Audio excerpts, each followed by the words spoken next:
Hello students, चलिए हम आज की क्लास स्टार्ट करते हैं। तो हम क्या पढ़ रहे थे? अध्याय 13 प्रकाश परावर्तन एवं अपवर्तन गोली सतह से, जिसमें से आपके दर्पण के जितने भी गोली दर्पण है उसके बारे में हमने पढ़ चुका था। अब हम पढ़ेंगे आज लेंस के बारे में। तो सबसे पहले देखते हैं कि लेंस किसे कहते हैं। इसके पिछले वाले वीडियो में भी मैंने बता दिया था कि लेंस हम किसे कहते हैं। फिर भी मैं एक बार रिपीट करना चाहूंगी कि लेंस किसे कहते हैं। तो दो पारदर्शी तलों से घिरे पारदर्शी माध्यम को हम क्या कहते हैं? लेंस कहते हैं। दो पारदर्शी तलों से घिरे हुए पारदर्शी माध्यम को हम लेंस कहते हैं। ये लेंस कितने प्रकार के होते हैं? दो प्रकार के होते हैं। एक है उत्तल लेंस और दूसरा है अवतल लेंस। उत्तल लेंस में क्या होगा? जिसका पृष्ठ उभरा हुआ रहेगा वो क्या होगा? आपका उत्तल लेंस, और जिसका पृष्ठ धसा हुआ रहेगा वो क्या है? आपका अवतल लेंस है। अब ये हो गया लेंस किसे कहते हैं, ये कितने प्रकार के होते हैं। अब आते हैं हम प्रतिबिंब रचना के नियम में। तो इसके प्रतिबिंब रचना के दो नियम में 3 नियम है, जिसमें से 2 नियम का पालन होने पर ये वस्तु का प्रतिबिंब हमें प्राप्त होता है। तो चलिए हम पहला नियम देखते हैं। तो यहाँ पर देख रहे हो कि जब कोई प्रकाश किरण क्या है केंद्र से होकर जाती है तो वो अपने मार्ग से विचलित हुए बिना ही वो क्या होता है? सीधे अपने मार्ग पर गमन करती है। ये आपका पहला कंडीशन है, यानी ये पहला नियम है। तो पहले नियम में क्या होगा? जब कोई प्रकाश किरण केंद्र से होकर जाती है तो वो क्या होती है? अपने मार्ग से विचलित हुए बिना ही वो सीधी सरल रेखा में चले जाती है। दूसरे में क्या होता है? दूसरा नियम जो है क्या है? जब कोई प्रकाश किरण मुख्य अक्ष के समानांतर, ये आपका मुख्य अक्ष है तो इसके समानांतर यानी कोई किरण प्रकाश किरण आपतित हो रही है। आपतित होने के बाद क्या होती है? अपवर्तन के पश्चात क्या हो जाती है? वो फोकस से होकर क्या हो जाती है? गुजर जाती है। दूसरे कंडीशन में। फिर तीसरे में क्या होगा? तीसरे नियम में क्या होगा? जब कोई प्रकाश किरण फोकस पर आपतित होती है तो अपवर्तन के पश्चात क्या हो जाती है? वो मुख्य अक्ष के समानांतर हो जाती है। इस तरीके से ये 3 नियम है। पहला नियम एक बार और देख लीजिए कि सबसे पहला नियम क्या होगा? कोई प्रकाश किरण केंद्र से होकर जाती है तो वो अपने मार्ग से विचलित हुए बिना ही सीधे मार्ग पर वो क्या होती है? चले जाती है। ये इसका पहला नियम है। दूसरा नियम है जब कोई प्रकाश किरण मुख्य अक्ष के समानांतर आपतित होती है तो अपवर्तन के पश्चात क्या हो जाती है? वो फोकस से होकर गुजरती है। ठीक है। तीसरे नियम में क्या होगा? जब कोई प्रकाश किरण फोकस से होकर जाती है तो वो क्या हो जाती है? फोकस से होकर, ये देखो प्रकाश किरण जा रही तो वो मुख्य अक्ष के समानांतर जाती है। ये 3 कंडीशन हो गए। इसमें से 2 का नियम का पालन होने पर हमें वस्तु का प्रतिबिंब प्राप्त होगा। अब देखते हैं अवतल लेंस के लिए प्रतिबिंब रचना का नियम। ठीक है, ये किसके लिए था? उत्तल लेंस के लिए प्रतिबिंब रचना का नियम था। अब हम देखेंगे अवतल लेंस के लिए प्रतिबिंब रचना का नियम। चलिए, जो हमारा अगला जो क्या है, जो नियम है वो क्या है? अवतल लेंस द्वारा प्रतिबिंब रचना के नियम। इसके पहले हमने क्या पढ़ा था? उत्तल लेंस के लिए। अब क्या है? अवतल लेंस के लिए। तो अवतल लेंस में आप देखेंगे कि कोई भी वस्तु का जो प्रतिबिंब प्राप्त होगा वो हमेशा छोटा ही प्राप्त होगा। यहाँ पर ये ए और बी वस्तु है, यहाँ पर रखा हुआ है। तो यहाँ पर देखो कि कोई प्रकाश किरण क्या हो रही है? वस्तु से आपतित हो रही है। आपतित होने के पश्चात ये क्या होगी? ये किरण इधर जा रही है और यही रेखाओं को पीछे की ओर मिलाते हैं तो ये कहाँ पर मिलती है? ये फोकस पर मिल रही है। तो ये वस्तु का जो प्रतिबिंब है, यानी अवतल लेंस में क्या होता है? वस्तु का जो प्रतिबिंब प्राप्त होगा वो वस्तु से छोटा प्राप्त होगा। यहाँ पर ये वस्तु दिख रहा है जिसका प्रतिबिंब हमें छोटा सा कहाँ पर प्राप्त हो रहा है? A', B' पर प्राप्त हो रहा है। तो ध्यान देंगे कि अवतल लेंस में जो वस्तु का प्रतिबिंब प्राप्त होगा वो वस्तु से छोटा ही प्राप्त होगा। और किसके किसके बीच प्राप्त होगा? फोकस और ओ, इसके बीच की, मतलब फोकस के इसके बीच और इसके बीच इसकी जो प्रतिबिंब होगा वो प्राप्त होगा। ओ फोकस और इसके बीच। ठीक है। आप देखेंगे हम चिन्ह परिपाटी के नियम। ठीक है, चिन्ह परिपाटी के नियम जैसे गोली दर्पण में आप लोग को बताई थी कि जब वस्तु को क्या है मुख्य अक्ष के ऊपर होती है तो उसकी जो लंबाई होती है वो क्या होती है? धनात्मक होती है और नीचे की ओर ऋणात्मक। सेम कंडीशन इसमें भी होगा लेंस में। तो लेंस में क्या होगा? आप देखोगे कि उत्तल लेंस के लिए जब कोई वस्तु मुख्य अक्ष के ऊपर स्थित होगी, यानी ये वस्तु है तो ये मुख्य अक्ष है उसके ऊपर स्थित है, तो इसकी लंबाई क्या होगी धनात्मक होगी, और नीचे की ओर होगी तो ऋणात्मक होगी। वैसे ही जब इसकी लेंस और वस्तु के बीच की जो दूरी है वो बाईं ओर होगी तो ऋणात्मक होगी, और दाईं ओर होगी तो धनात्मक होगी। सेम ऐसे ही आपका केस में होगा, अवतल लेंस में होगा, जब कोई वस्तु मुख्य अक्ष के ऊपर यानी स्थित होगी यहाँ पर, तो ये क्या होगा, इसकी लंबाई क्या होगी, धनात्मक होगी, और नीचे स्थित होगी तो ऋणात्मक होगी। और क्या होगा, लेंस से वस्तु की दूरी अगर बाईं ओर होगी तो धनात्मक, और दाईं ओर होगी तो ऋणात्मक होगी। एक चीज यहाँ पर ध्यान देंगे, जो अवतल लेंस में होगा वो क्या होगा, वस्तु और प्रतिबिंब हमेशा लेफ्ट साइड पर ही बनता है। ठीक है, तो इस प्रकार के ये चिन्ह परिपाटी के नियम हो गए कुछ। चलिए जो अगला टॉपिक है वो क्या है, रेखीय आवर्धन। तो रेखीय आवर्धन हम किसे कहते हैं, उसकी परिभाषा क्या होगी, तो क्या होगा, प्रतिबिंब की लंबाई व वस्तु की लंबाई के अनुपात को ही हम रेखीय आवर्धन कहते हैं। किसे कहते हैं रेखीय आवर्धन, एक बार देखिए, प्रतिबिंब की लंबाई व वस्तु की लंबाई के अनुपात को हम रेखीय आवर्धन कहते हैं। तो रेखीय आवर्धन को हम किससे प्रेजेंट करते हैं, एम से। तो ये आपका क्या हो गया, इसका रेखीय आवर्धन का फॉर्मूला है। आवर्धन का मतलब क्या हो गया, किसी वस्तु के प्रतिबिंब के आकार में कितना गुना वृद्धि हुआ उसके आकार में, वही क्या कहलाएगा आपका रेखीय आवर्धन। यानी आवर्धन का मतलब क्या हो गया, कोई वस्तु के प्रतिबिंब के आकार में कितना गुना वृद्धि हुआ, वही क्या कहलाएगा आपका आवर्धन। तो एक बार और देखिए, रेखीय आवर्धन किसे कहते हैं, प्रतिबिंब की लंबाई व वस्तु की लंबाई के अनुपात को हम रेखीय आवर्धन कहते हैं। ये आपका लेंस सूत्र हो गया, 1/f = 1/v - 1/u, ये आपका लेंस सूत्र है। अब आते हैं कि लेंस क्षमता किसे कहते हैं, तो लेंस क्षमता फोकस दूरी के वेक्टम होता है। ठीक है, लेंस क्षमता को हम P से प्रदर्शित करते हैं और फोकस दूरी को F से। लेंस क्षमता का जो SI मात्रक है वो क्या होता है, डायऑप्टर होता है, जिसको हम कैपिटल D से प्रदर्शित करते हैं। लेंस क्षमता का SI मात्रक क्या होगा, डायऑप्टर होगा, और इसे D से प्रदर्शित करते हैं।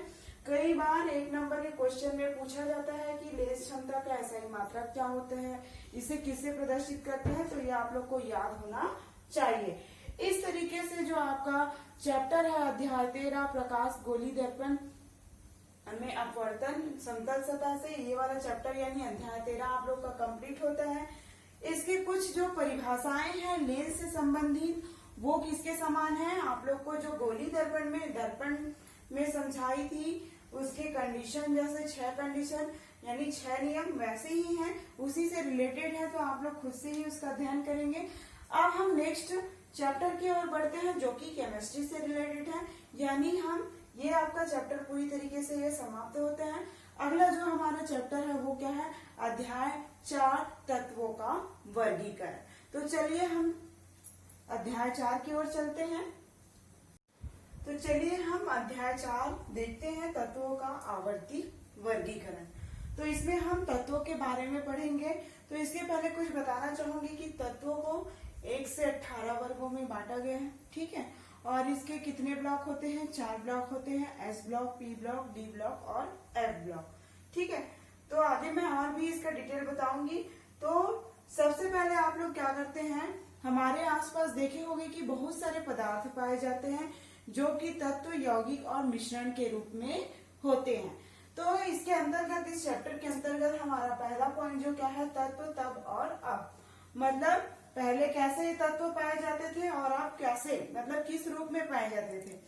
तो जो एक साइंटिस्ट हैं यानी दार्शनिक अरस्तु जो साइंटिस्ट हैं, उन्होंने क्या कहा अपने प्रयोगों के आधार पर कि जो ब्रह्मांड है वो 5 तत्वों से मिलकर बना होता है। वो 5 तत्व कौन कौन से हैं, अग्नि है, जल है, वायु है और पृथ्वी और आकाश है। अरस्तु ने क्या कहा, जो ब्रह्मांड है वो 5 तत्वों से मिलकर बना है, अग्नि, जल, वायु, पृथ्वी और आकाश से। लेकिन उसको रॉबर्ट बॉयल वैज्ञानिक ने, इन्होंने क्या कहा, अपने प्रयोग के आधार पर इन्होंने तत्वों को प्रयोग किया, उनके आधार पर तर्क दिया। जो रॉबर्ट बॉयल हैं, उन्होंने कहा कि जो अरस्तु ने जो तर्क दिया है कि ब्रह्मांड 5 तत्वों से मिलकर बना है, यानी ये 5 तत्वों को हम तत्वों की श्रेणी में नहीं रख सकते, ऐसा किन्होंने तर्क दिया था? रॉबर्ट बॉयल ने अपने तत्वों के प्रयोगों के आधार पर उन्होंने कहा कि हम 5 तत्वों को, यानी इसको हम तत्व के रूप में यानी श्रेणी में शामिल नहीं कर सकते। उसी अलावा इसके अलावा एक और वैज्ञानिक थे जिन्होंने 18वीं शताब्दी में क्या किया था? लवाइजिए नामक जो साइंटिस्ट है, इन्होंने क्या किया? इन्होंने भी तत्वों पर बहुत अधिक प्रयोग किया। प्रयोग करने के आधार पर इन्होंने क्या किया? अपने सूची में 33 तत्वों को शामिल किया गया, यानी उनका वर्गीकरण किया गया। वर्तमान में जो हम आवर्त सारणी या आधुनिक आवर्त सारणी पढ़ते हैं, उनमें यानी वर्तमान में हम जितने तत्वों का अध्ययन करते हैं तो वो कितने तत्व होते हैं? 118 तत्व। लेकिन उस समय जो लवाइजिए ने क्या किया था, 18वीं सदी में क्या किया था, जो अपने प्रयोगों के आधार पर तत्वों का अपनी सूची में शामिल किया था, यानी उसका वर्गीकरण किया था, उसमें केवल कितने तत्व थे? 33 तत्व थे। और वर्तमान में हम कितना पढ़ते हैं? 118 तत्वों का अध्ययन करते हैं। तो 118 तत्वों के गुणधर्मों को, समान गुणधर्मों को उसका अध्ययन करना कठिन था, मतलब उनको अलग अलग तरीके से अध्ययन करना कठिन था। इसलिए वैज्ञानिकों ने बहुत अधिक प्रयास किया और इसका वर्गीकरण किया। अब दूसरा हमारा पॉइंट आता है क्या? तत्वों को क्रम में व्यवस्थित करने की आवश्यकता क्यों, यानी इन तत्वों को हमें वर्गीकरण की आवश्यकता क्यों पड़ी, यानी उनको एक समान गुण वाले धर्म वाले जो तत्व हैं उसको क्यों, मतलब कि वर्गीकरण करना क्यों आवश्यक पड़ा? तो क्यों आवश्यक पड़ा? अब 118 तत्व हैं, तो उन तत्वों को हमें अलग अलग अध्ययन करना, यानी उनके अलग अलग गुणों के बारे में अध्ययन करना बहुत अधिक कठिन था। इसलिए क्या किया? उसका वर्गीकरण किया गया। जैसा कि मैं एग्जांपल देना चाहूंगी कुछ घरेलू, कि जैसे आप लोग क्या करते हैं, डेली अपने पहनने वाले कपड़े को क्या करते हो? अलग रखते हो, ठीक है।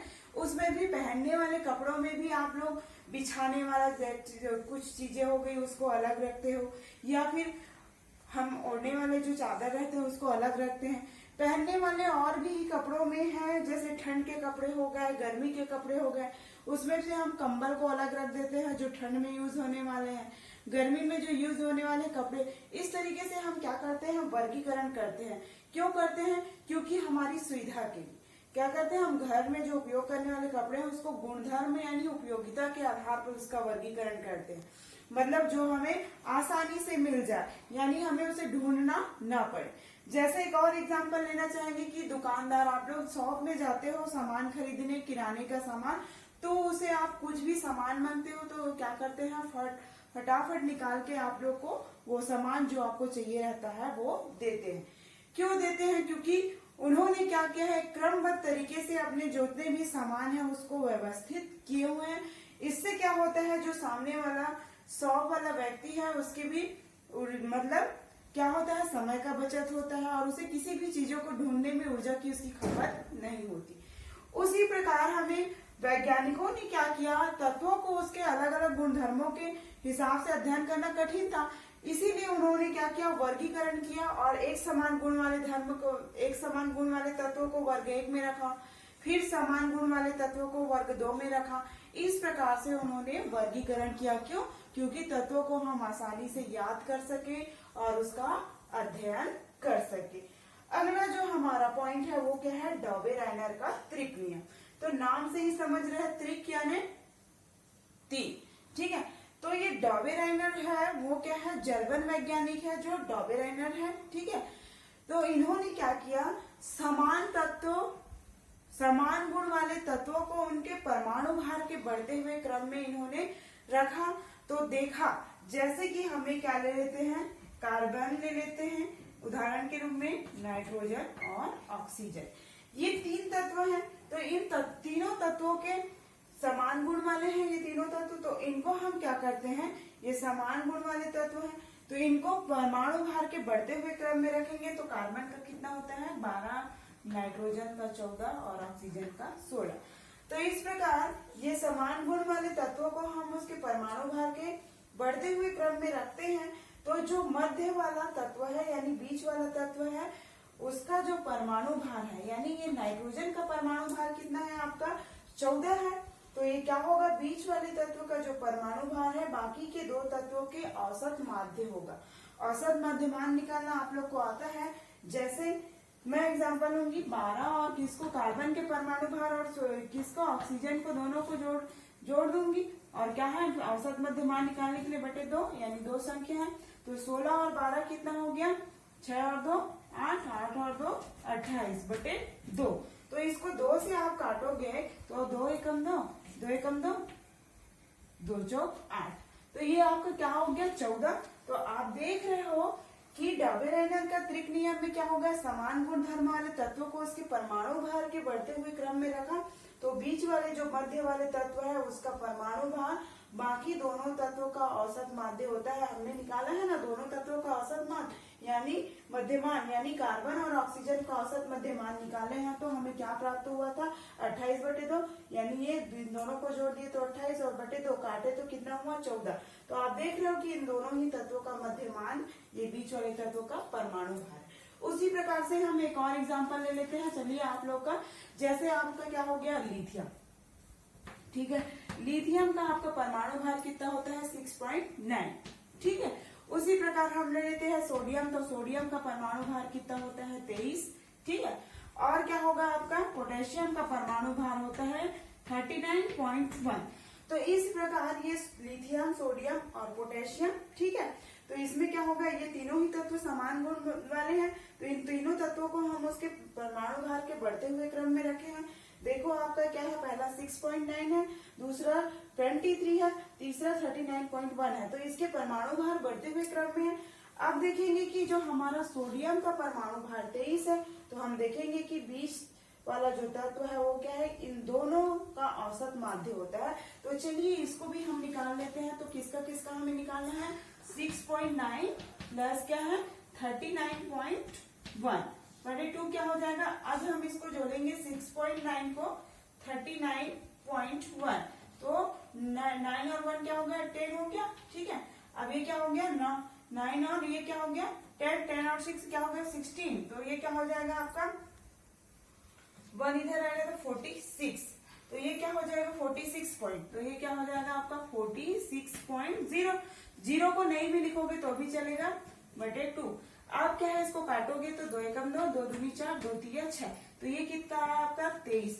तो यहाँ पर भी देख रहे हो कि जब समान गुण धर्म वाले तत्वों को हमने क्या किया, उसके परमाणु भार के बढ़ते हुए क्रम में लिखा है इन्होंने। तो क्या हुआ कि जो दो तत्व है वो यानी बीच वाला जो तत्व है वो उसका जो परमाणु भार है ये दोनों का औसत माध्य होता है। तो ये देखो इन दोनों का हमने निकाला है, तो उसका औसत मध्यमान कितना निकला 23, यानी ये दोनों ही तत्व बीच वाले तत्व के औसत मध्यमान है। तो इस प्रकार सभी तत्वों को क्या हुआ, ये त्रिक नियम के हिसाब से यानी 3-3 के समूह में क्या है वर्गीकरण करना आसान नहीं था, यानी ये नियम क्या हुआ सफल नहीं रहा। तो आगे न्यूलैंड का अष्टक नियम, यानी आगे जो हमारा टॉपिक है वो न्यूलैंड का अष्टक नियम है। तो इस नियम के बाद ये सफल नहीं रहा तो क्या किया, जो न्यूलैंड का अष्टक नियम का प्रतिपादन किया जॉन अलेक्जेंडर न्यूलैंड ने, ठीक है। तो चलिए हम उसको देखते हैं कि न्यूलैंड का अष्टक नियम क्या है। चलिए जो हमारा अगला टॉपिक है वो क्या है, न्यूलैंड्स का अष्टक सिद्धांत। तो न्यूलैंड का अष्टक सिद्धांत देने वाले वैज्ञानिक कहाँ के रहने वाले थे, ये ब्रिटिश के रहने वाले थे, यानी ये ब्रिटिश वैज्ञानिक थे जिनका नाम क्या था जॉन अलेक्जेंडर न्यूलैंड्स। इनके अनुसार क्या हुआ, तत्वों को जब हम परमाणु भार के उसके बढ़ते हुए क्रम में रखते हैं तो एक निश्चित अंतराल के बाद उनके समान गुण धर्मों वाले गुणों की क्या होती है पुनरावृत्ति होती है। यानी न्यूलैंड के अष्टक सिद्धांत के अनुसार क्या होगा, जब तत्वों को समान गुण धर्मों वाले जो तत्व होते हैं उनको परमाणु भार के बढ़ते हुए क्रम में रखते हैं, तत्वों को उसके परमाणु भार के बढ़ते हुए क्रम में व्यवस्थित करते हैं, तो एक निश्चित अंतराल के बाद जो समान गुण वाले तत्व हैं उनकी पुनरावृत्ति होती है। तो यहाँ पर भारतीय संगीत के कितने सुर हैं, 7 सुर हैं, जिसमें से सा रे गा मा पा धा नी फिर सा आता है। यानी यहाँ पर ये देखा गया कि जब तत्वों को उसके परमाणु भार के बढ़ते हुए क्रम में रखते हैं तो एक निश्चित अंतराल के बाद क्या होती है, उसकी पुनरावृत्ति होती है, यानी समान गुण। तो यहाँ पर लास्ट पहले जो 8वां जो तत्व है उसका गुण क्या होगा, पहले तत्व के समान होगा। यानी हम संगीत में भी दिख रहे हैं सा रे गा मा पा धा नी, फिर सा आ रहा है, तो ये जो 8वां जो सुर है वो किसके समान है, पहले सुर के समान है, तो उसके गुण किसके समान होंगे, पहले के समान। ठीक है। उसी प्रकार हम तत्वों की बात करें तो तत्वों पर यहाँ पर उसके परमाणु भार के बढ़ते हुए क्रम में है, यानी hydrogen, lithium, beryllium, boron, carbon, nitrogen, oxygen. तो ऑक्सीजन के पास जो 8वां तत्व जो फ्लोरीन आएगा वो क्या होगा, उसका गुण किसके समान होगा, हाइड्रोजन के समान होगा। तो यहाँ पर एक निश्चित अंतराल के बाद समान गुण वाले तत्वों की पुनरावृत्ति हो रही है। तो यहाँ पर हमने संगीत के सुर के माध्यम से और ये तत्वों के माध्यम से पढ़ा है। तो यहाँ पर देख रहे हो कि हाइड्रोजन और फ्लोरीन के दोनों ही गुण समान होंगे, यानी हाइड्रोजन पहला तत्व हो गया, लिथियम दूसरा, ये 1 2 3 4 5 6 7 यानी ये 7 तत्व हो गया। तो 7वें के बाद जो 8वां तत्व फ्लोरीन आ रहा है वो किसके समान होगा, उसका गुण ये हाइड्रोजन के समान होगा, यानी इन दोनों का गुण समान होगा। तो ये हुआ न्यूलैंड का अष्टक सिद्धांत। इसमें भी कुछ कमियां पाई गई, ये सभी तत्वों को इस तरीके से व्यवस्थित करना क्या हुआ, सही नहीं था। तो आगे हम जो आगे का टॉपिक है वो नेक्स्ट वीडियो में पढ़ेंगे। तब तक के लिए थैंक यू।